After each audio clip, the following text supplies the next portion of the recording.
Woo-hoo. Is hit this steak, lots of salt and pepper. And hit both sides. Pepper, pepper, pepper, pepper. Love lots of pepper. Love when it gets nice and toasty when we sear it later. Make sure this side's got salt. And then we're gonna pop them in the bag. I'm gonna hit it with a little bit of olive oil. This is just for flavor, really. And fresh bay leaf. I don't use dried ones. Dried ones are kind of crap. If you don't have a fresh bay leaf, use some other fresher. So with sous vide, I select my temperature. I don't have to think about it anymore. I know it'll be cooked to perfection, edge to edge. And I just sear it on the outside for flavor until it looks delicious, and that's it. So it's really helpful separating those two steps, the cooking and the searing. And with traditional methods, you kind of mix them, they're all happening at the same time.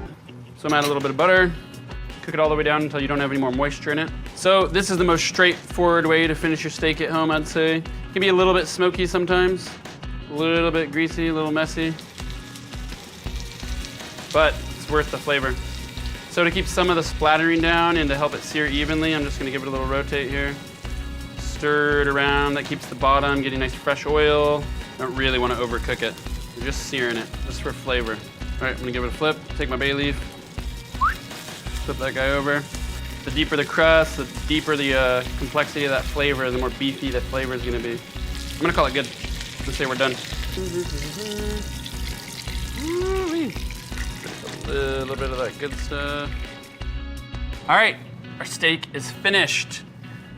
Let's slice it open and see if it's cooked to perfection on the inside. I'll just take one slice there. Oh, seriously, supple. Woo.